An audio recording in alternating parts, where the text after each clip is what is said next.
अभी रिसेंटली पाकिस्तान ने पहली हंगूर क्लास सबमरीन हमारे पास पहुंच भी गई। ये सर क्या है बुनियादी तौर पर हंगूर क्लास सबमरीन? और हम जब भी हंगूर क्लास सबमरीन का जिक्र करते हैं तो भारत में कोई कपकपी तारी हो जाती है, वो क्या कहते हैं, उनकी कांपे टांग जाती हैं, उसकी वजह कैसे? देखिए, हंगोर का नाम तो ज़ाहिर बात है एक हिस्टोरिकल नेम है, और ना सिर्फ हमारे लिए बल्कि दुनिया के अंदर हंगोर का नाम इसलिए लिखा जाता है कि वर्ल्ड वॉर टू के बाद ये पहला एक एजाज़ है पाकिस्तान की सबमरीन के पास कि उन्होंने एक शिप को डुबोया। अल्हम्दुलिल्लाह। अल्हम्दुलिल्लाह। उसके बाद फिर जो दो और इंसिडेंट्स हुए हैं, वो एक HMS कंकरर है यूके की, जब ये फॉकलैंड वॉर हुई थी तो उसमें उन्होंने जनरल बेलग्रानो को, जो अर्जेंटीना का क्रूज़र शिप था, उसको उन्होंने डिस्ट्रॉय किया। और उसके बाद अभी आपने जो लेटेस्ट ईरान और US का सिलसिला हुआ, वॉर हुई, उसमें जो वॉर शुरू होने के फ़ौरन बाद जो इनके शिप्स इंडिया गए हुए थे, IRS डेना जो थी, IRS देना, बिल्कुल एग्जैक्टली उसको साउथ श्रीलंका के पास, again that was a nuclear submarine. अच्छा। ये दोनों ही जो बाद के वाक़यात हैं, इन दोनों न्यूक्लियर सबमरीन्स के, जबकि जो हंगोर का है वो कन्वेंशनल सबमरीन का है। तो ये बड़े, मैं समझता हूँ कि इस वजह से भी आपने जो बात की कि इस तारीख़ी हकीकत की वजह से भी जब भी हंगोर का नाम आएगा तो भारत में कांपे टांगेंगी। तो भारत को बहुत सोचना पड़ता है कि सबमरीन सर्विस पाकिस्तान की माशाल्लाह इतनी अच्छी है, और इतने उसके स्टार्ट से अगर आप देखें ना तो जो द्वारका का 65 वॉर में हुआ, हमने जाके एक्चुअल में उनके घर में घुस के, सर मैं वो भी वाकया भी सुनना चाहता हूँ आपसे बुनियादी तौर पर कि द्वारका जो है, हम लोगों ने, वो कहते हैं महमूद गजनवी के बाद दूसरी मरतबा सोमनाथ का मंदिर फतह हुआ, और जिस तरह आपने, हम ही पॉडकास्ट से पहले भी डिस्कस कर रहे थे कि इसको बुनियादी तौर पर कहते हैं घर में घुसकर मारना। स्ट्रेटजी क्या थी सर, प्लानिंग क्या थी हमारे पास, हमारी नेवी उस वक्त कितनी मजबूत थी, और फिर किस तरीके से जो प्लान था उसको एग्जीक्यूट किया, और कितना नुकसान हम लोगों ने वहां पर भारत का, दुश्मन का पहुंचाया? देखिए, हम उसको थोड़ा सा और पीछे चले जाते हैं, स्टार्ट करते हैं 1947 से। देखिए, उस वक्त जो एसेट्स की डिवीज़न हुई, उसके अंदर जो चीज़ें पाकिस्तान को मिली, पहले तो ये है कि एक उन्होंने फार्मूला ये तय किया कि ये 1/3 पाकिस्तान को, 2/3 इंडिया को।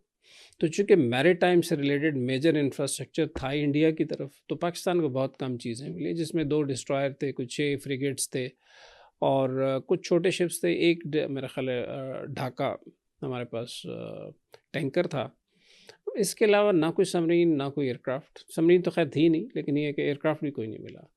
तो उस हवाले से नेवी बहुत, और तकरीबन 2000 के करीब हमारे नफूस थे, ऑफिसर्स और जो 47 में। जी जी। और इसके मुकाबले में भारत में, भारत आई थिंक 80% तकरीबन उनके पास चीज़ें चलेंगी, जो बाद में हम क्लेम था लेकिन नहीं मिल पाई। तो एक स्टार्ट भी हमारा बड़ा ही, एक बड़ा हम्बल स्टार्ट था। लेकिन जो ग्रुप मैं ये बता रहा हूँ आपको, इसलिए बताने की ज़रूरत है कि जिन लोगों ने पाकिस्तान नेवी की बुनियाद रखी, वो तकरीबन 2000 ऑफिसर, जो जिसमें कुछ जवान और कुछ ऑफिसर्स थे, उन्होंने एक्चुअली बड़ी मेहनत की, अपने तमाम इदारे बनाए जिनमें ट्रेनिंग से रिलेटेड थे, जिनमें हमारे करिकुलम्स थे, हमारे न्यू इंडक्शंस की, ये सारा सिलसिला फिर चलता रहा। तो उसी हवाले से 65 वॉर में जब हम पहुंचते हैं, तो 65 वॉर के अंदर हमारे पास माशाल्लाह उस वक्त तकरीबन 8 के करीब हमारे पास डिस्ट्रॉयर्स थे। इसके अलावा हमारे पास एक सबमरीन आ चुकी थी जो PNSM गाजी थी, जो कि हमने USA से ली थी। और उस वक्त जब ये 6 सितंबर को ये जंग का आगाज़ हुआ, तो आपको पता है कि सारा जो बर्डन ऑफ अटैक था वो नॉर्थ की तरफ था, लाहौर की तरफ था, और ये सारा पंजाब, सियालकोट, इन एरियाज़ में था। तो उस वक्त फिर एक स्ट्रेटेजिक प्लानिंग ये की गई कि एक तो ये है कि डाइवर्जन क्रिएट की जाए, ताकि जो एक कंसंट्रेशन ऑफ अटैक है उसको दूसरी साइड पे डाइवर्ट किया जाए, जो साउथ की तरफ था। तो उस हवाले से ये अटैक प्लान किया। और उसकी दूसरी 2-3 और डायमेंशंस ये थी कि यहाँ से, यहाँ पे इंडिया का एक बहुत बड़ा रडार स्टेशन था द्वारका में, और इसी के साथ उनका एक DF स्टेशन था, डायरेक्शन फाइंडिंग स्टेशन कहलाता है, और जहाँ से वो अटैक उनके एयरक्राफ्ट को डाइवर्ट करते थे टुवर्ड्स कराची। और इसके साथ इनका यहाँ पे एक छोटी सी एयर स्ट्रिप भी थी और कुछ इंटेलिजेंस गैदरिंग का इनका यहाँ पे एक सेटअप था। और ये सारा इंडियन नेवी का था? ये सब इंडियन नेवी का। ये गुजरात कोस्ट के ऊपर, ये जो है ना एक तकरीबन हमारे बॉर्डर से थोड़ा सा करीब बनता है, इसी वजह से। तो ये फिर अटैक प्लान किया गया कि ताकि इसको तो कम से कम देखा जाए। तो उस वक्त बड़ी कामयाब एक प्लानिंग की गई जिसके अंदर इन तमाम, उस वक्त चूँकि रडार भी इनके थे तो उस वजह से, ताकि और एयरक्राफ्ट भी थी इनके पास, ताकि हमारे शिप्स डिटेक्ट ना हो सकें। तो उसमें एक रेडियो साइलेंस कहा जाता है कि उसमें टोटल ब्लैकआउट कर देते हैं शिप्स, कोई ट्रांसमिशन नहीं करते, यानी पीछे भी कांटेक्ट कोई नहीं, पीछे भी कोई कांटेक्ट नहीं है। तो ये बड़ा एक ब्लाइंड अटैक होता है, आप कह लें कि उसके अंदर इस तरह की प्लानिंग करके ये जो है ना 7 और 8 की रात को वहाँ पे पहुँचे। और उसमें सर पीएनएस गाजी का क्या रोल था? अच्छा, अब उसमें ये था कि चूँकि पीएनएस गाजी नई नई आई थी, तो इनकी जो मेजर इनके शिप्स थे वो बॉम्बे में थे। तो उस वक्त प्लान ये किया गया कि अगर जब अटैक करेंगे तो ज़ाहिर रिटेलिएशन होगी, तो जब इनके शिप्स बाहर आएंगे तो गाजी को वहाँ पे प्लेस किया गया ताकि माउथ ऑफ बॉम्बे कि ये जैसे निकले तो उनको टारगेट किया जाए। तो ये तकरीबन प्लानिंग का एक पार्ट था। तो लेकिन वो हुआ ये कि जब ये अटैक हुआ और इंडिया को पता था कि इस एरिया में सबमरीन भी है उनकी, तो उनका कोई शिप बाहर निकला ही नहीं, चैलेंज ही नहीं किया। अच्छा, यानी तो सरेंडर कर दिया एग्जैक्टली। और आप हमारे शिप्स ने जाके माशाल्लाह, वो कहते हैं ना, उनकी कोस्ट लाइन के करीब जाके उनके घर में जाके उनके ये रडार स्टेशन को उड़ा दिया। हर शिप ने अपने पूरा एम्यूनिशन इस्तेमाल किया। पंजाबी में रीजा लाई है। हाँ, रीजा लाई, वो एक तो बाद एक गए थे, तो साथ के साथ जो शिप्स थे उन्होंने जाके। और कितना नुकसान सर हुआ इंडिया? टोटल डिमोलिश कर दिया। वहाँ पे कहते हैं कि खेत बन गया वहाँ पे। उनका जितना रडार स्टेशन था, ये सारी चीज़ें थी, ये सब की सब, चूँकि वॉर के दौरान जब ये चीज़ें सारी ख़त्म हो गई तो उसका, जैसे मैंने कहा कि फिर उसका एक डाइवर्जन बन के उनकी एयरफोर्स जो है ना वो साइड पे डाइवर्ट हुए, जिसकी कंसंट्रेशन नॉर्थ की तरफ थी। वो जो एक स्ट्रेटेजिक प्लान था उसको वाकई उस तरीके से एग्जीक्यूट किया। और दूसरा ये था कि कराची के ऊपर एक बर्डन जो आ रहा था यहाँ से डायरेक्ट अटैक का, वो भी कम हो गया। यानी पीएनएसएम गाजी जो था, इसने बुनियादी तौर पर एक वॉल का किरदार अदा किया और इसने रोक के रखा इंडियन नेवी को। और यहाँ पर हमारी जो नेवी थी, फिर उसने, जो हमने पहले जिक्र किया कि वो फिर रीजें पूरी की यहाँ पर। आप कह लें कि वो जो बनियानल मरसूस थी वो आहनी दीवार सी के अंदर उसने बना दी और ऐसा कर्टन क्रिएट किया कि उसकी वजह से जो शिप्स थे, मैं ये नहीं कहता कि शिप्स ने कमाल नहीं किया, लेकिन जो प्लानिंग थी एक एज ए फ्लीट की पूरी, बहुत ही आला प्लानिंग हुई और बड़े अच्छे तरीके से एग्जीक्यूट किया और सारे शिप अटैक करके मज़े में अपने घर पे वापस। और सर उस वक्त ये हमारा और भारतीय नेवी का, मतलब पाकिस्तान नेवी का और भारतीय नेवी का ये पहला आमना सामना था। जी बिल्कुल। और उसमें ही हम लोगों ने अल्हम्दुलिल्लाह अपना गलबा तारी कर दिया। और उनके पास बड़े लेटेस्ट शिप्स और सब कुछ था। हमारी 1:6 के करीब तकरीबन पैरिटी थी, हमसे वो 6 गुना ज़्यादा थे।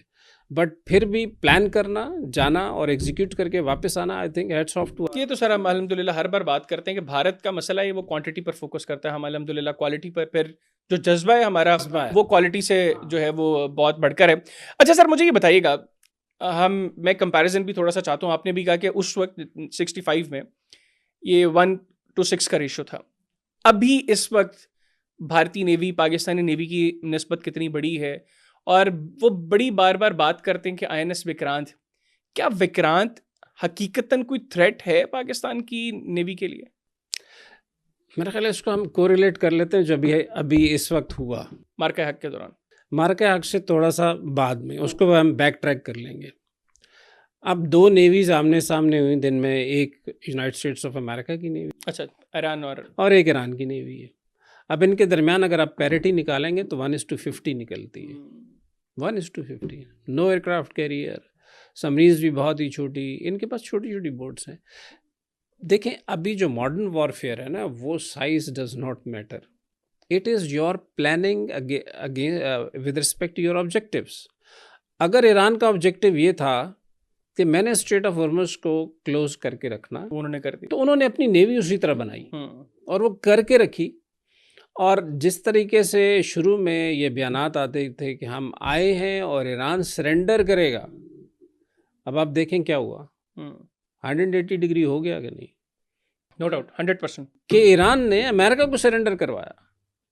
तो ये है, और जो डोनाल्ड ट्रंप ने पहले दूसरे दिन कह दिया कि हमने तो उनकी नेवी नीस्तो नाबूद कर दी है, ख़त्म कर दी है, तबाह बर्बाद कर दी है, वो आज तक ईरान के कब्जे से वो स्ट्रेट ऑफ हॉर्मुज़ को आज़ाद नहीं करवा सकते। ये तो टेस्ट है ना, अगर आप जो बात कर रहे हैं उसका टेस्ट देख लें आप।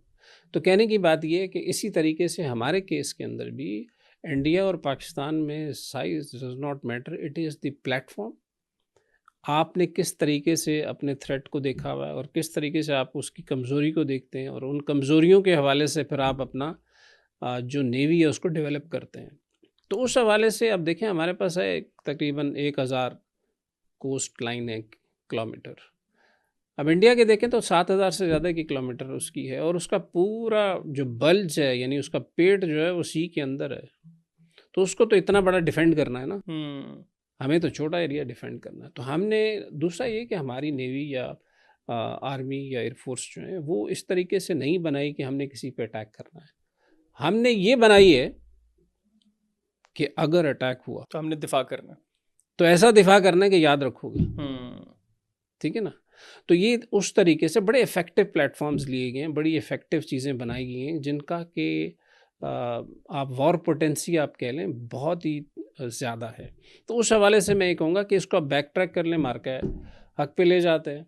तो मार के हक के बसर मैं बाद में आता हूँ जी। वो चूंकि अभी लेटेस्ट है सारा मामला, तो उसको क्योंकि ये चीज़ बहुत कम डिस्कस हुई है कि भारतीय नेवी ने बुनियादी तौर पर आगाज़ में कोशिश की, पर हमने कैसे उनको शट अप कॉल दी, वो मैं चाहूँगा कि हमारे व्यूअर्स को पता चले। सर, हंगूर का हमने आगाज़ में जिक्र किया। ओके, चलें। मुझे ये बताइएगा सर, हंगूर ने जो खुकरी, इंडियन जो INS खुकरी था, उसको किस तरीके से तबाह किया, और एक और उनका जो था किरपान, उसको किस तरीके से अटैक किया, और उसके बाद का जो सारा गाजी का फिर मामला मुझे बताइएगा कि वो किस तरीके से सिंक हुई। क्योंकि यहाँ पर बहुत सी बातें हो रही हैं ना कि वो इंडिया ने जो कुछ माइंस फेंकी, या आई डोंट नो आप एग्जैक्टली उसको नेवल टर्म में उसको क्या कहेंगे, उनके कोई अटैक हुआ, और हंगूर के बारे में भी इंडिया ने इनिशियली तो क्लेम कर दिया कि हमने तबाह कर दिया, और फिर वो वापस भी आ गए। देखिए, बात ये है कि सबमरीन्स जो है ना, वो नॉर्मली कहा जाता है कि ये ऐसी वॉर मशीन है जो कि बड़ी सोच समझ के साथ डिप्लॉय की और ये बहुत पहले डिप्लॉय की जाती है और आखिर में वापस आती है ये। ठीक है ना, ये तो इसकी एक बात हुई। तो जो भी फ्लीट कमांडर्स होते हैं, ये जो नेवली के हमारे प्लानर्स होते हैं, वो हमेशा सबमरीन्स के बारे में बहुत ही केयरफुल होते हैं और इंटेलिजेंस टिप ऑफ्स को देखते हुए उस हवाले से वो उसकी प्लानिंग करके उसकी प्लेसमेंट करते हैं, और ये वॉर से बहुत पहले हो जाता है। बिल्कुल। इसको तो मैं तकरीबन ऐसे कहता हूँ कि अगर किसी भी मुल्क ने अगर अपनी सबमरीन्स को कॉन्फ्लिक्ट शुरू होने से पहले प्लेसमेंट कर दिए तो आधी जंग तो वो जीत जाता है। इसलिए कि अगर आप चेस खेलते हो, शायद आपको अंदाज़ा होगा, वालिद साहब खेलते थे, मैं तो नहीं, उनको खेलते देखा। अच्छा। तो उसमें ये कहते हैं कि जो ओपनिंग चाल होती है, हाँ, जो 4-5 चालें खेली जाती हैं, वो एक्चुअली गेम को प्लेसमेंट करती हैं। उसके बाद तो फिर जिसने अच्छी प्लेसमेंट कर ली वो जीत जाता है। नॉर्मली देखा ही गया है कि जो इनिशियल प्लेसमेंट है वो बहुत अच्छी होती है। तो इसी तरीके से इसके अंदर भी सबमरीन्स की प्लेसमेंट जो बहुत ही ज़्यादा केयरफुल तरीके से होती है। तो इसी तरीके से 71 में भी जब ये एविडेंट हो गया कि कॉन्फ्लिक्ट स्टार्ट होने वाला है, तो सबमरीन्स की प्लेसमेंट की गई, और उन प्लेसमेंट्स के अंदर 2 ग्रुप्स में सबमरीन को प्लेस किया। एक था ईस्टर्न साइड पे, चूँकि PNSM गाजी जो है वो अमेरिका से जब हमने ली थी तो ये बहुत अच्छा प्लेटफॉर्म था और इसकी रेंज बहुत ज़्यादा थी, तो उसको प्लेस किया गया। हमारे कमांडर ज़फ़र महमूद साहब थे उस वक्त इसके कमांडिंग ऑफिसर, उनकी टीम के साथ कि वो जाएंगे विशाखापट्टनम के पास, वहाँ पे माइनिंग करेंगे, क्योंकि उस वक्त इनकी सबसे बड़ी पोर्ट विशाखापट्टनम थी और उस वक्त ये शुनीद ये थी कि उस एरिया में एयरक्राफ्ट कैरियर विक्रांत जो है जी। तो उसमें ये था कि जब ये वॉर स्टार्ट होगी तो वो निकलेगा, और निकलेगा तो ये माइन से हिट होगा।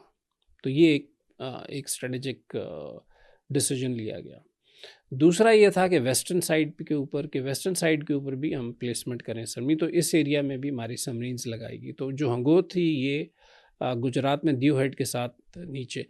असल में तो ये और नीचे मोम्बेस और इनके दीव हेड के करीब लगाई गई थी, लेकिन उसमें हुआ ये कि जब जंग शुरू हुई तो बकौल अहमद तस्नीम साहब के कि उन्होंने ये अंदाज़ा लगाया कि जो शिप्स हैं इंडिया के वो कोस्ट के साथ चल रहे हैं। शायद अहमद तस्नीम साहब जो हैं वो हंगोर के कमांडर थे, ठीक है, लेफ्टिनेंट कमांडर थे रैंक इनका। तो उन्होंने ये अंदाज़ा लगा लिया कि जो सबमरीन की प्लेसमेंट हुई है उसके मुताबिक वो नहीं चल रहे, बल्कि वो कोस्ट के साथ चल रहे हैं। तो उन्होंने फिर उसका एक तरीका होता है, उन्होंने एक उसकी इजाज़त लेके प्लेसमेंट अपनी चेंज कर ली, तो वो दीव हेड के करीब हुए।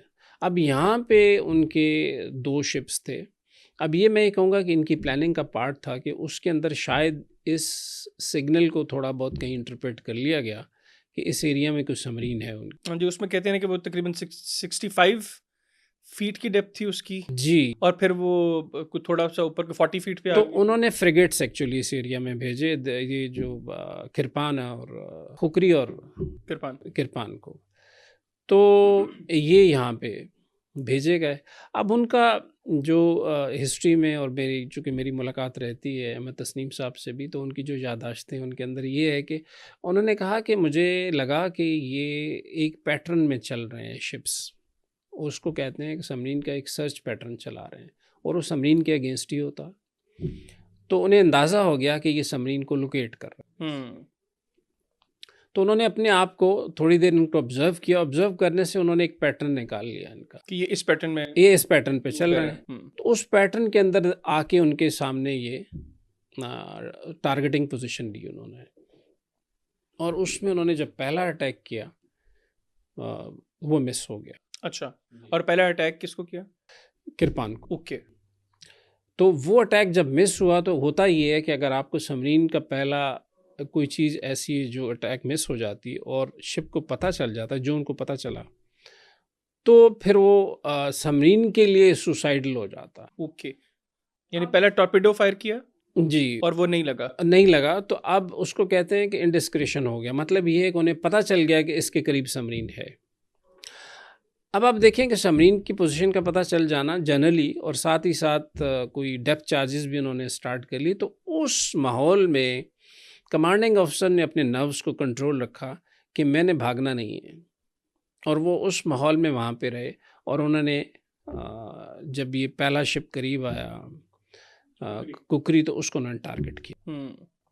वो हिट हुआ, उस पर 2 torpedoes one after the other गए, जिसमें से एक शायद उसकी बैली को लगा, और उस जगह लगा कि जहाँ पे उसकी मैगज़ीन थी जिसमें कि एमुनेशन होता है, क्योंकि जितनी जल्दी वो शिप नीचे चला गया, कहते हैं 3-4 मिनट में वो, एग्जैक्टली 3-4 मिनट में इट वाज समंदर गर्द हो चुका था। हाँ, हम बॉटम ऑफ द सी को कहते हैं हम डेवी जॉन्स लॉकर। ओके, कि जो चीज़ उसमें गई वो लॉकर में चली जाती है, तो ये डेवी जॉन्स लॉकर में। उसमें कोई 100 से ज़्यादा जो है वो इंडियन नेवी के लोग। जी हाँ, तकरीबन उनके 18 ऑफिसर्स थे और 100+ उनके कुछ सेलर्स थे। कुछ उसमें से बहुत कम जो है ना वो उसमें से सर्वाइवर थे। उसकी बड़ी वजह ये भी थी कि जब इसको लग गया तो किरपान पे भी अटैक किया उन्होंने फिर। अच्छा, जो पहला अटैक मिस हो गया जी, तो उस अटैक में किरपान की जो यादाश्तें हैं या जो हमारे उस वक्त के सोनार ऑपरेटर ये बताते हैं कि उसमें उनके प्रोपेलर को भी हर्ट किया गया। और कितने प्रोपेलर्स होते हैं? आई थिंक इसके 2 या 3 प्रोपेलर होंगे, और एक प्रोपेलर हिट हो गया। हाँ, तो उससे फिर ये है कि एटलीस्ट 2 थे और एक हिट हुआ, तो वो उस एक प्रोपेलर पे वो वापस चला गया। लेकिन उसका मैं ये बताने की कोशिश कर रहा था कि वो रुका नहीं कि अपने कॉमरेड्स को उठा सके, बचा सके उनको। तो क्योंकि रात सारी फिर ये जितने लोग सरफेस पे आए, क्योंकि वो थी, आप देख लें कि सर्द रातें थी, तो हाइपोथर्मिया से भी बहुत से लोग मरे। क्योंकि बाद में इंक्वायरी में ये चीज़ आई कि अगर ये शिप वहाँ रह जाता, क्योंकि होता ये है कि वहाँ डेप्थ चार्ज करते हैं तो होता ये सबमरीन वहाँ से निकल जाती है, तो उनका ये था कि अगर ये रुक जाते तो शायद कैजुअल्टीज़ कम होती। ये उस कुछ लोगों को बचाया जा सकता था। ये उस कमांडिंग ऑफिसर, लेकिन वो डरपोक हैं सर, वो उन्होंने क्यों रुका? ये बुज़दिली है उस कमांडिंग ऑफिसर की कि वो वहाँ से भागा, और उस भागने की वजह से जो कैजुअल्टी रेट है वो बढ़ गया। तो बहरहाल ये है। लेकिन इसमें एक और जो उसके बाद तो सर इंडिया ने कहा ना कि हंगूर हमने तबाह कर दी। हाँ, अब चूंकि ये जब हो गया तो उनकी वजह से एयरक्राफ्ट आ गए, और उन्होंने वहाँ पे डेप्थ चार्जिंग शुरू कर दी। और सर डेप्थ चार्जिंग भी थोड़ा सा बताइएगा, डेप्थ चार्जिंग क्या है? डेप्थ चार्जिंग आप समझ लें कि सी के बॉम्ब्स हैं। ओके। मतलब उनके अंदर एक डेप्थ, उसके अंदर एक्सप्लोसिव होता है और वो एक पर्टिकुलर डेप्थ के ऊपर सेट कर दिए जाते हैं। उस डेप्थ पे जैसे ही पहुंचते हैं हाइड्रोस्टैटिक स्विच होता है, वो उसको फाड़ देता है। ओके। अब जब ये फटता है तो ये बेसिकली क्या करता है, ये एक शॉक वेव जो है ना वो नीचे पैदा करता है, प्रेशर जो सबमरीन के लिए खतरनाक है। अब सबमरीन का हल जो है उसके अगर करीब होगी तो सबमरीन का हल के ऊपर उसका इफेक्ट होता है, डैमेज भी होता है और सबमरीन डूब भी जाती है। सेकेंड वर्ल्ड वॉर में तो बहुत सारी सबमरीनें जो है ना वो डेप्थ चार्जेस से, सही, पुरानी मूवीज़ में नज़र भी आती हैं। लेकिन जो बड़ी मैं ये बताता हूँ कि स्पेशली जो सबमरीन कमांडिंग ऑफिसर्स होते हैं उनको बड़ा चूज़ करके लाया जाता है, और उसकी बड़ी वजह ये होती है कि इस तरह के माहौल के अंदर अपने हौसला बहाल रखना भी बड़ा ज़रूरी है। बिल्कुल ठीक बात है। और जो अहमद तस्लीम साहब ने किया, मेरे ख़्याल में ये हिस्ट्री का एक पार्ट है कि उन्होंने जब देखा ये सब कुछ अभी डेप्थ चार्ज शुरू हो गए हैं, तो अगर मैं यहाँ रहा तो ख़तरा बहुत बढ़ जाएगा, अगर मैं पाकिस्तान की तरफ जाने की कोशिश करता हूँ तो ख़तरा और ज़्यादा बढ़ जाएगा, क्योंकि वो सोचेगा कि अब पाकिस्तान की तरफ भागेगी ये। वो इसको पनडुब्बी कहते हैं ना। हाँ, पनडुब्बी, हाँ जी। कहते हैं पनडुब्बी जो है ना पाकिस्तान की तरफ भागी। बिल्कुल ठीक। और वो फिर अटैक करने की कोशिश करेंगे उसको। एग्जैक्टली तो उन्होंने एक्चुअली अटैक उसी साइड पे लेके गए। बाद में जो उनकी वो अहमद तस्लीम साहब की जो यादाश्तें उसमें ये चीज़ें आई हैं, तो इन्होंने क्या किया कि ये दुश्मन के इलाके की तरफ चले गए। अच्छा। हाँ, ये उनके इलाके में जाके बैठ गए। नहीं, ये और गहराई में चले गए। और गहराई में और टुवर्ड्स इंडिया। ओके। अब वो उनके तो वहमो ख्याल में भी नहीं था, वो पाकिस्तान की तरफ ढूंढ रहे थे कि वो पाकिस्तान की तरफ ढूंढ रहे हैं। तो यही हुआ कि वो इवेंचुअली बहुत सारे उन्होंने वैसे ही ये डेप्थ चार्जेस मारते रहे और उन्होंने कहा जी हमने तबाह कर दिए। मेरा ख्याल है कोई 100 के हिसाब से जो बताते हैं कि इतने डेप्थ चार्जेस लगे, और एक डेप्थ चार्ज वो कहते हैं इतना करीब था कि ना सिर्फ उसका झटका बहुत सख्त था, बल्कि उसके कुछ पुर्जे जो हैं वो सबमरीन की केसिंग पे गिरे, क्योंकि इनको आवाज़ आई और कि इसके ऊपर कुछ लगा। तो वो बेसिकली डेप्थ चार्ज जब फटा तो उसके जो स्प्लिंटर्स थे उनमें से एक आध स्प्लिंटर जो है ना इनकी केसिंग के ऊपर लगा। और उसके बाद ये 3-4 दिन तक उधर ही। हाँ, ये फिर वहीं पे रहे, और जब उन्होंने देख लिया कि वो सारा अपनी सर्च करके, और फिर बाद में जो पता चला कि इंडिया ने क्लेम कर लिया कि हमने तबाह कर दिए और क्लेम कर लिया, और उसके ऊपर उन शादियाने बजा दिए, सब कुछ हो गया। उसके बाद वॉर ख़त्म हुई, और उसके बाद सर मैं देख रहा हूँ आप इसमें बड़े जज्बाती हो गए। हाँ, उसकी बड़ी वजह ये है कि मैं ये समझता हूँ कि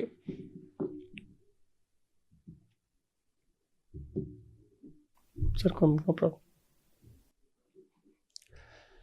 देखें, इसका जो दूसरा पहलू है ना वो है गाजी का। देखें, गाजी का जो मैंने आपको बताया ना, तो वो इसलिए कि शहीद तो हैं,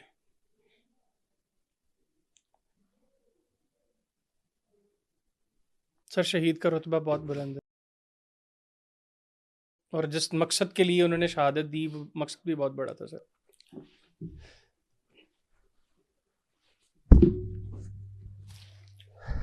लेकिन मेरे ख्याल में हम लोग जो उनकी जो शहादत है उसको हम पे बैक नहीं कर सकते। ठीक कह रहे हैं आप सर। उन फैमिलीज़ को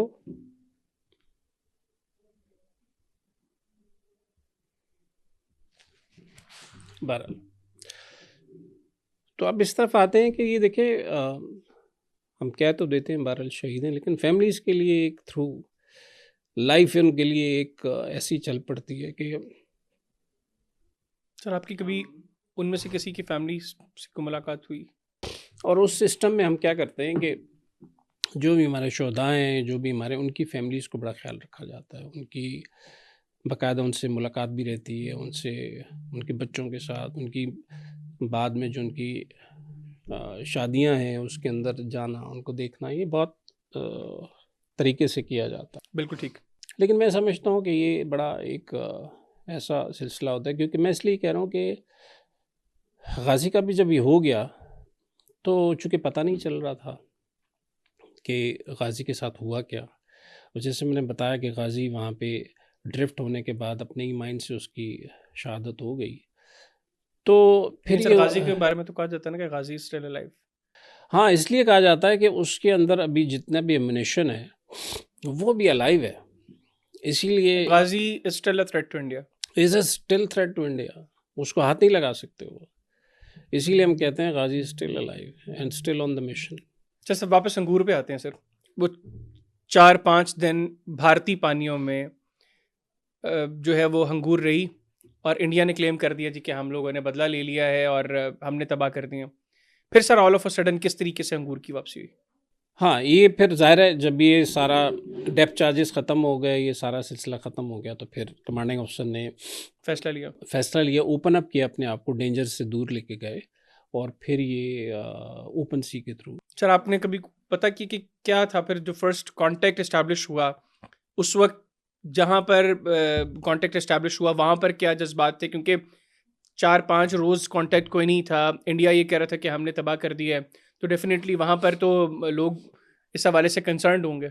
जी, आप बिल्कुल सही कह रहे हैं कि भाई एक ज़ाहिर जुबिलेशन तो थी कि तमाम फैमिलीज़ के लिए कि हमारे हीरोज़ वापस आ रहे हैं, और ये सारा सिलसिला हुआ। और बड़ा उस वक्त के जो लोग हैं बताते हैं कि बड़ी एक बड़ी अच्छी सेरेमनी की गई, उन्हें रिसीव किया गया।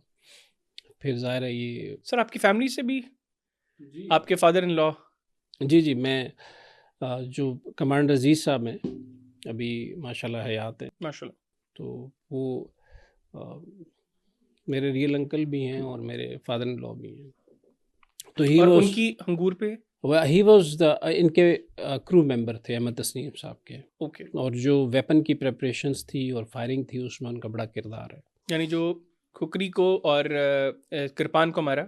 जी, तो उस हवाले से उनके उनके जज्बात भी बड़े, जब आप बात करेंगे तो यू विल फाइंड कि वो बड़े। सर मैं वैसे आपसे रिक्वेस्ट करूंगा कि आप मेरी उनसे एक मुलाकात करवाएं। मैं वो 4-5 रोज़ जो कुछ उन्होंने फेस किया, मैं वो भी ज़रा उनसे सुनना चाहता हूँ कि क्या जज्बात क्या, क्योंकि मेरा मेरा एक एक्सपीरियंस है सबमरीन का नेवल म्यूज़ियम में।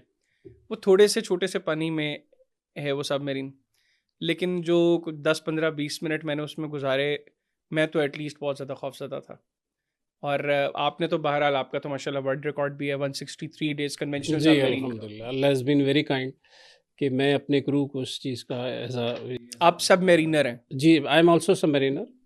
और हमारी सर क्या लाइफ क्या होती है सबमरीन के अंदर? क्या एक छोटी सी जगह है, मखसूस थोड़ी सी चीज़ें आपके पास खाने पीने के लिए, फिर 163 डेज, वो भी सर थोड़ा सा बताएं कि क्या कैसा एक्सपीरियंस था, और कैसे आप लोग वैसे पूरा दिन वहाँ पर कैसे गुजारते हैं? अच्छा, ये तो एक तो ये है कि हमारी ट्रेनिंग जब स्टार्ट होती है ना, तो ऐसे और सबमरीन के ऊपर, तो ये एक फैमिली अफेयर होता है। मतलब we know each other, everybody, even उनके बच्चों के नाम, उनके फैमिली के नाम, उनके प्रॉब्लम्स तक हमें पता होते हैं। तो ये मेरा ख्याल तो एक्चुअल फैमिली होती है फिर वही है। जी, जी। तो वो चूँकि इतने क्लोज़ एनवायरनमेंट में रहते हैं, तो उस हवाले से भी बहुत ज़्यादा कॉन्टैक्ट हो जाता है। तो वो चीज़ें हमें फिर लेके चलती हैं, जिसमें हम कहते हैं कि हमारा जज़्बा जो होता है बहुत हाई होता है।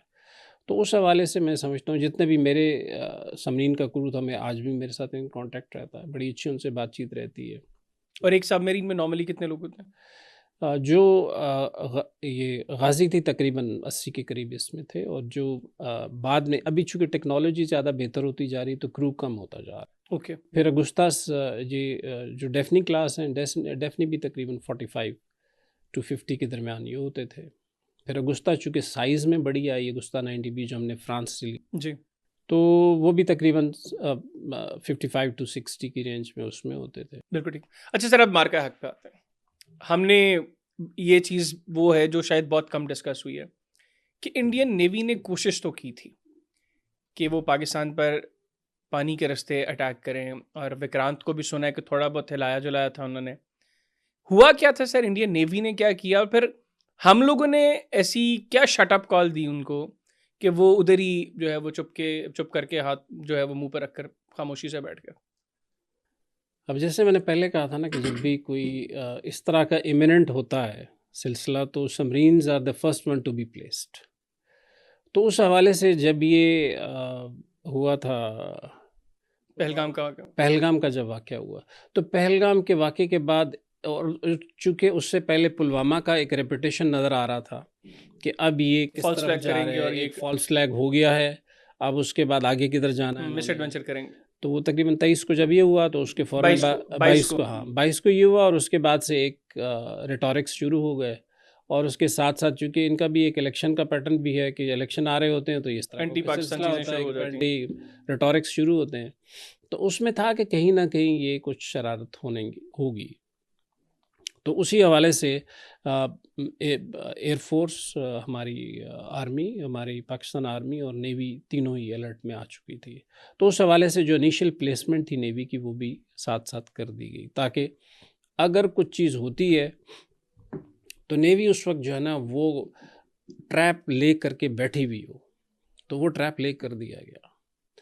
तो उस हवाले से जब पहला, तो आपको पता ही, इन्होंने अपना जो स्टार्ट लिया वो कश्मीर साइड से लिया, तो वहाँ पे माशाल्लाह हमारी एयरफोर्स जो है बिल्कुल रेडी थी। और वो जो मैंने पढ़ा है तकरीबन 75 to 80 के करीब एयरक्राफ्ट इन एयर हुए थे उस वक्त, और हमारे 40 के करीब से, और 40 के करीब। और उसमें जो है पहले ही हल्ले में हम लोगों ने बाजी मार ली, 8 गिरा लिए, नॉकआउट कर दिए। तो उसके बाद क्या हुआ कि वो 4 दिन तक ग्राउंड हो गए सारे। अब नेक्स्ट क्या था, वो आर्मी की तरफ, मिसाइल की तरफ आए, तो आर्मी ने भी बड़ा ठीक ठाक जवाब दिया, हमारी मिसाइल रेजिमेंट ने, जो 22 टारगेट लिए, 22 प्लस 26 के करीब हुआ। वो 26 टारगेट इतने रैपिडली लिया और सब कुछ किया कि उसके बाद वो भी ख़त्म हो गया। अब डिफेंस मिनिस्टर साहब के पास क्या था, राजनाथ साहब जो थे, वो भागे, किसी ने उनसे कहा कि आप ऐसा करेंगे, एयरक्राफ्ट कैरियर पे चले जाए। वो गए, जाके उस पर एयरक्राफ्ट पे चढ़ के उन्होंने एक तकरीर की, जिसमें उन्होंने कहा कि जी अब की बारी नेवी की तरफ से। लेकिन वहाँ पे थोड़ा सा जो नेवल प्लानर्स हैं उन्होंने थोड़ा सा उनको समझाया कि उधर तो चलो कि बुद्धि मारे हो, हाँ कि भाई ये अगर एयरक्राफ्ट कैरियर उड़ा बैठे तो कभी नेवी किसी वॉर में एयरक्राफ्ट कैरियर नहीं गया, तो आप जो है ना उसके अंदर एक, ये पाकिस्तान नेवी को तारीख रकम करने का मौका दे रहे हो जी, एक पहले दे दी थी 71, तो अब फिर दोबारा आप जो है ना कुछ करने के लिए, तो वो बहरहाल तकरीर करके वहाँ से निकले। सर इन्होंने एक त्रिशूल के नाम से एक्सरसाइज भी की, और उसके बाद बहुत सी बातें हो रही थी कि जो नेक्स्ट अटैक पाकिस्तान पर होगा वो समंदर के रास्ते होगा, और ये जो बेल्ट है हमारी, जो सिंध के गुजरात वाली साइड है, इसको ये एग्रेसिवली हिट करेंगे। तो हमारे व्यूअर्स के लिए थोड़ा सा बताएं कि हम लोग साइज़ में बिल्कुल छोटे हैं, इसमें तो कोई शक नहीं है, हमारा बजट उनसे बहुत कम है, हमारे रिसोर्सेज कम है। अगर 1/10 है हमारा उनका बजट जो है, एग्जैक्टली 1/12 हो गया अभी जो। अब अगर भारत कोई शरारत करता है वाया सी, विक्रांत का इस्तेमाल करता है, तो यहाँ पर एक बहुत से लोग कभी कभार ये जिक्र करते हैं कि पाकिस्तान एयरक्राफ्ट कैरियर क्यों नहीं बनाता। क्या विक्रांत हमारे लिए कोई थ्रेट है, या बेसिकली ये भारतीय नेवी के लिए इटसेल्फ एक थ्रेट है? ये देखें, मेरे ख्याल में तो देखें एयरक्राफ्ट कैरियर का पर्पस क्या है, पहले उसको समझ लें तो ऑटोमेटिकली आपके सवाल का जवाब मिल जाएगा। एयरक्राफ्ट कैरियर होता है जब आपने एक दूर जाके किसी मुल्क पे अटैक, जिस तरह अमेरिका ने किया। हाँ, जो अमेरिका के पास देखें ना अभी 12 के करीब एयरक्राफ्ट कैरियर हैं, और मेरे ख्याल 10 के करीब वो मॉडिफाई कर सकते हैं, ठीक है। तो आपने बहुत दूर जाके, और वहाँ पे एयर स्ट्रिप आपके पास नहीं होती, ठीक है, तो ये फ्लोटिंग एयर स्ट्रिप है, इसके ऊपर आपके एयरक्राफ्ट्स होते हैं, वो जाके आप उससे उड़ाते हैं और आप अटैक करते हैं। अब पाकिस्तान और इंडिया तो साथ साथ हैं, तो हमें तो एयर रिफ्यूलर्स की भी ज़रूरत नहीं है एग्जैक्टली। तो उस हवाले से aircraft carrier for India is a liability. हमारे लिए तो बिल्कुल, हम कहते हैं बिस्मिल्लाह करें, लेके आए, हम तो तैयार बैठे हैं भाई, ले आओ। अगर आपने एक हाथी को लाना है तो ये पोरस का हाथी ले आओ, फिर देख लेते हैं, अंजाम फिर दुनिया देखेगी। हाँ, तो उस हिसाब से मैं समझता हूँ कि अच्छा ये क्यों लेके आए थे, इसका भी एक सवाल का जवाब है कि अगर ये वेस्टर्न थिएटर में आया था, ये कारवार के पास, तो ये इस साइड पे क्यों आया? बिकॉज पहली जितनी वॉर्स हुई हैं उसमें इसको भगाते थे, दूर ले जाते थे, अंडमान आइलैंड लेके जाते थे। ये पहली दफ़ा कॉन्फ्लिक्ट में ये वॉर के करीब लेके आए जोन के। तो उसकी बड़ी वजह ये थी कि इनके पास डिफेंस बजट के लिए एक और एयरक्राफ्ट कैरियर बनाने के लिए ये कोशिश कर रहे थे कि सिविल गवर्नमेंट से ये अपनी लीडरशिप से बजट लें। अब एक एयरक्राफ्ट कैरियर जो है 10 से 12 बिलियन का होता है। It's a huge money. So they were definitely asking questions कि आप हर दफ़े तो उसको बाहर लेके उधर चले जाते हो, फिर कह रहे हैं कि एक और बना लें। तो इन्होंने कहा अच्छा इसको ऐसे करना है कि थोड़ा सा करीब। वैसे उसमें ये ना होता कि करीब लाने के चक्कर में इसको मरवा देते, तबाह बर्बाद करवा देते और उसके बाद तो नहीं, इसीलिए देखे ना, वो प्लानर जिनके पास ये था कि हम करीब लाएंगे, वो खुद उन्हें पता था कि आगे नहीं लेके यहाँ तक ही लेके जाना, यहाँ तक ये दूर रखे उसको। तो वो उन्होंने वही किया और उसी तरीके से उसको फिर वापस ले गए एक्चुअली। तो सर हम लोगों ने स्मैश किया बुनियादी तौर पर इंडिया को। अब स्मैश के बारे में बताएं सर। स्मैश क्या है और स्मैश कैसे भारतीय नेवी के लिए एक बहुत बड़ा थ्रेट है? क्योंकि इंडिया में मैंने बहुत से चैनल्स पे मैं चूंकि जाता भी हूँ, तो जो उनकी सेन वॉइसेस है ना, वैसे तो वहाँ पर ज़्यादा उल्लू के पट्टे बैठे हुए हैं, जो सेन लोग हैं वो कहते हैं कि भाई ठीक है अपने मुल्क की तारीफ करो, अपने लोगों का दिफा करो, लेकिन इस चीज़ को समझो कि पाकिस्तान कर क्या रहा है और स्मैश जो है ये किस तरीके से ख़तरा है भारतीय नेवी के लिए। वो सर बताएं कि वो है बुनियादी तौर पर कैसे। मैं ये समझता हूँ कि स्मैश देखें, पहले एक तो कि इंडिजिनस डेवलपमेंट है अल्हम्दुलिल्लाह, और उसके वेरिएंट्स हैं बहुत सारे, और उन वेरिएंट्स में कोस्टल वेरिएंट भी है, जो हमारी मिसाइल बोट्स हैं इससे भी है, शिप से भी है, और आने वाले दिनों में सबमरीन से भी इसका होगा। तो ये और इसका एक और बड़ा जो पैकेज में जो आप कह रहे हैं कि सरप्राइज़ होता है, वो ये है कि ये एंटी शिप भी है और लैंड अटैक भी है। ओके। इसके अलावा इसके अंदर और बहुत सारे, और अब हम इसकी रेंज को बढ़ाने के ऊपर भी काम कर रहे हैं। मैं ये कहूँगा इसके अंदर बहुत सारे सरप्राइजेज हैं। लेट इट बी लाइक इसको सरप्राइज पैकेज ही रहने दे इसको। जब लेकिन मोटी मोटी बात, हाँ मोटी मोटी बात ये जो मैंने आपको बताई, और इसके अलावा इसके जो टर्मिनल मैनूवर्स हैं और जो इसकी लेटेस्ट इसके अंदर anti missile technology, moving target को भी हिट करता है, मूविंग को भी करता है, और इसके जो चूँकि शिप के ऊपर भी एंटी मिसाइल सिस्टम लगे होते हैं जो इंटरसेप्टर्स कहलाते हैं, तो इसको इंटरसेप्टर्स को भी एक्टिव पैसिव दोनों मोड्स के अंदर ये डिसीव करता है। और इसकी रेंज 400 किलोमीटर्स जी, 300 प्लस की इसकी रेंज है। अच्छा अल्हम्दुलिल्लाह। सर आखिर में मुझे ये बताइएगा कि मार्का हक में भी अल्हम्दुलिल्लाह हमारी नेवी ने तो साइलेंटली जो रोल प्ले किया वो हम लोगों ने देखा। हमने मुस्तकबिल के मामलात भी देख लिए। नेवी में जो कोई शख्स जाता है, एक तो बड़ी मुश्किल लाइफ है ना बाकी फोर्सेस के निस्बत। आप लोगों ने कही कि माँ अपनी फैमिली से दूर रहना, आपने खुद बताया कि वो सारा खुद फैमिली का हिस्सा बन जाते हैं जो लोग आपस में वहाँ पर रहते हैं। आप चूँकि सब मैरिनर हैं तो आपने यकीनी तौर पर बड़ा अरसा पानी में समंदर की गहराइयों में गुजारा है। सर पे कितनी ज़्यादा होती है आपकी बाकी जो फोर्सेस के लोग हैं उनसे, और ज़िंदगी बुनियादी तौर पर कितनी टफ है? क्योंकि मैंने बहुत से लोगों से ये सुना है कि नेवी में बुनियादी तौर पर पानी में ज़्यादा अरसा ज़िंदगी गुजारने के बाद बहुत मुश्किल हो जाता है रूटीन लाइफ में चीज़ों को कैरी करना। जी, पहले तो आपके जो पे की आपने बात की तो मैं आपको बता दूं, कहते हैं कि ख़वातीन से उम्र मर्द से तनख्वाह नहीं पूछनी चाहिए। चले ख़वातीन भी नेवी में होंगी तो उनकी तनख्वाहों का बता दें। हाँ, लेकिन मैं अल्हम्दुलिल्लाह ये ज़रूर कहूँगा कि देखें, मुल्क हमारा जितना बजट दे सकता है फ़ौज के लिए, ये बहुत बड़ी कुर्बानी है। क्योंकि देखें, हमारी तालीम के बजट के हिसाब से, हमारी बाकी चीज़ों को देखते हुए अगर कोई पेट काट के ये इतना बजट प्रोवाइड किया जाता है तो वो एक बहुत बड़ी कुर्बानी है। लेकिन मैं समझता हूँ सर हम लोगों ने माजी में बहुत से लोगों ने इसको क्रिटिसाइज़ किया है हमारे मिलिट्री के डिफेंस के बजट को, लेकिन उसने फिर साबित किया कि अगर हमारी अफवाज ने वो बजट लिया है, हमने अपने दुश्मन के साथ कम्पीट करना है, हमने उसका मुकाबला करना है, हमसे 11-12 गुना ज़्यादा उसका बजट। अभी 3000 अरब हमारा इस साल का बजट है, और हमारे दुश्मन की जो अप्रोच है, अल्लाह ताला करे कि हमारे मौशी हालात बेहतर हों। मेरी तो ख्वाहिश है कि 30,000 अरब जो है वो होना चाहिए पाकिस्तान की फ़ौज का बजट, ताकि हम मज़ीद ख़ुद को मजबूत करें। अभी इस बजट में आपने देखा होगा, डिजिट के हवाले से तो शायद थोड़ी बहुत उसमें राइज नज़र आती, लेकिन इन्फ्लेशन और बाकी चीज़ें अगर कैलकुलेट करें तो एक्चुअली डिफेंस बजट रिड्यूस हुआ है। जी, मैं कह रहा 10 पॉइंट समथिंग बिलियन पे 11 बिलियन से कम होके। हाँ, देखें, एक तो पहली बात ये, दूसरी बात ये है कि ओवरऑल जीडीपी का जो है वो 2% से ज़्यादा नहीं है ये, जबकि बाकी कंट्रीज़ पे, इंडिया का आप देख लें वो बहुत ज़्यादा है। लेकिन बात ये मैं कह रहा हूँ कि इसका बात ये होती है कि बजट को तरीके से इस्तेमाल करके कैपेबिलिटीज़ डेवलप करना और फिर आगे उससे उस कैपेबिलिटी से फिर आप उसको अपने मुल्क के दिफा के लिए करके भी दिखाना, ये मेरे ख़्याल में इतने छोटे बजट के अंदर इतनी बड़ी इफ़ेक्टिवनेस दिखाना, ये हमारे ये बड़ी चीज़ है। बिल्कुल तो ठीक उस हवाले से मैं कहता हूँ कि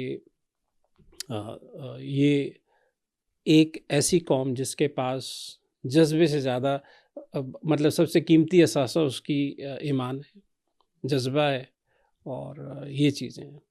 बाकी इक्विपमेंट ऑफ कोर्स आता है जाता है, नई टेक्नोलॉजीज़ आ रही हैं, और अच्छी बात यह है कि पाकिस्तान ने जो हमारे प्लानर्स हैं उन्होंने एक और चीज़ बड़ी अच्छी की कि हमने सेल्फ़ रिलायंस की तरफ चले गए। अब उसकी वजह से अब जो हमारे मिसाइल्स हैं, हमारे शिप्स हैं, हमारी सबमरीन्स हैं, एयरक्राफ्ट्स हैं, ये अगर एक स्टेप में उधर थे तो अब ये शिफ्ट हो रहे हैं पाकिस्तान की तरफ। लाइक अंगूर क्लास का जैसे नई सबमरीन आई है तो इसकी 4 वहाँ पे बनी, 4 यहाँ बन रही हैं। तो ये ट्रांसफ़र ऑफ टेक्नोलॉजी के साथ है। इसी तरह एयरक्राफ्ट है हमारे पास। इसी तरीके से जो हमारी कॉर्वेट्स बन रही थी वो बेल्जियम जो है वो एक वहाँ पे, 3 यहाँ पे बन रही हैं।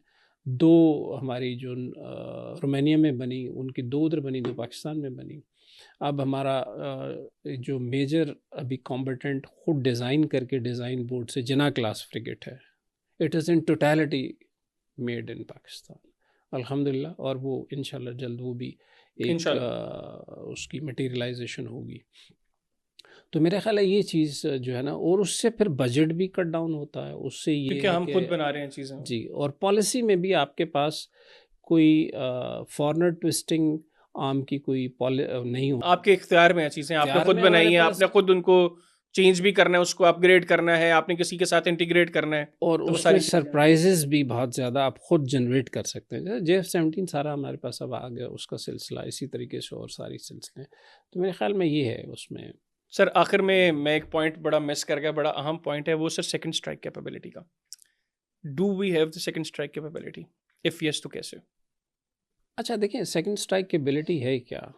एक आम ज़ुबान में ये है कि अगर 2 बंदे लड़ पड़े हैं तो एक ने अगर दूसरे को मुक्का मारा है तो वो दूसरा जो है उठ के दोबारा मार सके, this is second strike capability, ठीक है ना। और उसके साथ होती है एक assured second strike capability. Assured का मतलब ये है कि वो यकीनी तौर पे उठ के मारेगा, हर हाल में मारेगा, और पहले वाले में ये है कि शायद, बिल्कुल ठीक है ना। तो जो कन्वेंशनल कैपेबिलिटी होती है सबमरीन्स की तरफ से, इसे सेकंड स्ट्राइक कैपेबिलिटी, वो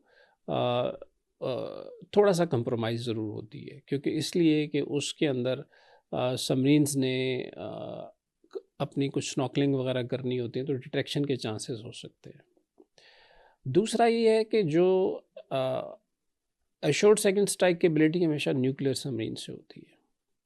अच्छा, इन दोनों के प्रोटोकॉल भी मुख्तलिफ होते हैं, ठीक है, क्योंकि जो ज़ाहिर बात है कि जैसे हमने कहा ना न्यूक्लियर की बात की, तो न्यूक्लियर के अंदर जो उसकी एम्प्लॉयमेंट की साइकी है या उसके जो प्लान्स होते हैं वो बिल्कुल ही मुख्तलिफ होते हैं। और उस हवाले से चूँकि आपने कहते हैं ना न्यूक्लियर वेपन अप्लाई नहीं होते, डिटरेंस होती है, तो डिटरेंस के हिसाब से उसको चलाया जाता है। इसीलिए जहाँ पे भी होती है, जैसे भी होती है, उसके ऑपरेशन के बड़े डिफरेंट पैरामीटर्स होते हैं। तो ये हमारे नेवी के हवाले से तो मैं ये बात करूँगा कि हमारे पास जो कन्वेंशनल साइड पे जो सेकंड अगर हमारे ऊपर हमला होगा तो हम कर पाएंगे, यस बिल्कुल, बिल्कुल क्यों बिल्कुल नहीं, क्या हमें ज़रूरत है उस चीज़ के लिए। तो मेरे ख्याल में ये बड़े प्लानर्स की बातें हैं जो आगे चल के इंशाल्लाह। Thank you very much sir, आपने प्रोग्राम के लिए वक्त निकाला। नाज़रीन, vice admiral retired Ahmed Saeed साहब हमारे साथ मौजूद थे, गुफ्तगू उनकी आपने सुनी। उम्मीद करता हूँ आपको आज का पॉडकास्ट पसंद आया होगा। अपना फीडबैक कमेंट सेक्शन में ज़रूर दीजिएगा। इजाज़त दीजिए, अल्लाह हाफ़िज़।